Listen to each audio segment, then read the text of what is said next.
Hey there, this is James Wilson with BJJ Strength Training Systems, and today I wanted to talk to you about the importance of glute training for jiu-jitsu. Now the glutes, these big muscles back here, are usually thought of as being used during the hip hinge. So when you're doing things like the deadlift, your kettlebell swings, you're using your glutes. And so we primarily train our glutes through those exercises, but some recent research by a guy named Brett Contreras has shown that we need to train our glutes specifically for some different things. And so your glutes not only help extend the hips, which is what's happening during this hip hinge, but they also work to abduct or bring the knees out away from the midline, and they also work to rotate the legs, or the leg and the hip as well. And so these three movements are extremely important for jiu-jitsu. Like when you're talking about your hinge here, you're talking about doing your glute bridge, you're talking about sprawling. A lot of times when you're having to extend the hips, anytime you're doing that hip hinge is really important. But you're also looking at things like keeping your knees apart. So like when you're playing butterfly guard, or somebody's trying to pass your guard and they're trying to smash your knees together, your ability to keep your knees apart is extremely important, as well as your ability to rotate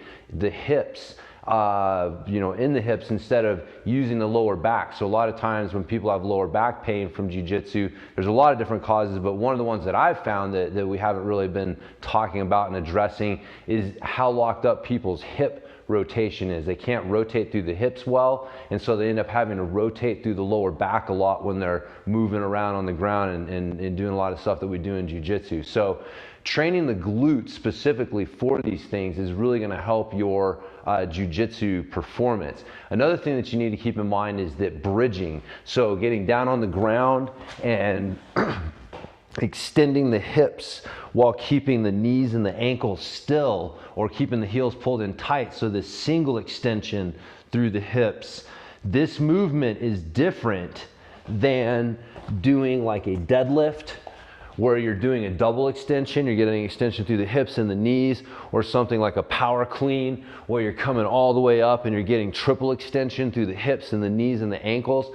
All those movements are great, but again, what we've seen through some of the recent research is that the bridging is a different movement. It uses different muscles in a different way than your deadlifting or cleans.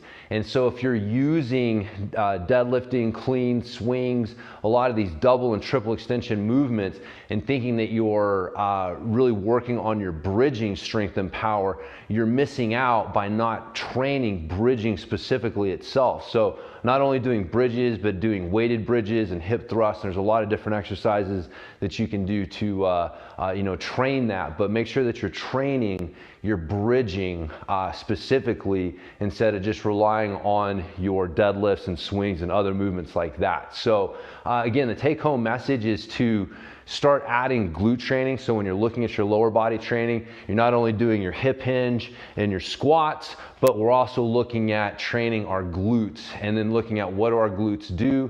Well, they not only help hinge, but they're hinging specifically in the bridging pattern, and also working to bring the knees out away from the midline and rotate the hips in the hips there. And so some things that you can do to rotate the hips in the hips, you like that? Rotate the legs in the hips is what you're looking for. But anyway, some easy things that you can do at home to start with that is doing bridging. So again, very easy. Start adding bridging into your work. You can also start working on some windmill movements, and these movements are really good for working on that mobility in the hips. And so an easy one to start with is to get your feet hip width apart, step one foot slightly in front of the other, get your arms up to the sides like this, and you rotate. And then when you can't rotate anymore, you feel how your hips are starting to rotate, and now you can't rotate anymore, and now you're going to hinge your hips back as you open the arms, and then you push your butt back over your feet, and you come out of this rotation. So it's rotate, and then hinge, and then come out of that and rotate. So that rotating and then hinging, you'll find will help grease that movement, open that up, and then there's some good exercises. You can start to weight that movement to start training that. And then as far as like working on the adduction, bringing the knees out away from the center line, you can use either something like the hip band right here, simple movements, putting it around. There's a lot of different things that you can do with this, but just simple side to side movements, some monster walks, things like that. And then also something that I like to do that you can use your belt for is to do an adduction or abduction bridge rather. So what you're gonna do is you're gonna take your belt and you're gonna tie it around your knees, and you're going to double knot it like this. And then you got a couple different options with this. You can either do your regular bridging. You're gonna push the knees out against the belt. So keep pushing the knees out against the belt as you're doing your bridging. So this is a really good way to work on that abduction, that moving the knees out away. Or you can also do an isometric hold where you come to the top and you push the knees out while squeezing the glutes, and you can hold this. And again, I like to do ramping isometrics, so I'll hold 50% effort for 30 seconds and then ramp that up to like 80%, right where it's starting to get hard for 30 seconds, and then finally finish out with 30 seconds, 100%, just trying to rip that belt apart with the knees, squeezing the glutes to help with that. So that'll really help work on that